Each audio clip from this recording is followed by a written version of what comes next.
আমাদের দাবি ছিল সংবিধান সংস্কার, জনগণের দাবি ছিল সংবিধান সংস্কার। এই জন্যই রেফারেন্ডাম হয়েছে। আমরা বলেছি ৭০ ভাগ মানুষ যেখানে ভোট দিয়েছে, আমরা সংসদের ভিতরে এসে এটা বদলাতে চাই না। আমরা জনগণের পক্ষে, জনগণের রায়ের পক্ষে। অতএব সংশোধন নয়, আমরা বলেছি সংস্কারের জন্য কমিটি করলে আমরা দেখব বলেছি।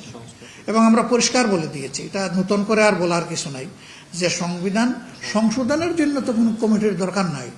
এটা তো একটা রুটিন ওয়ার্ক।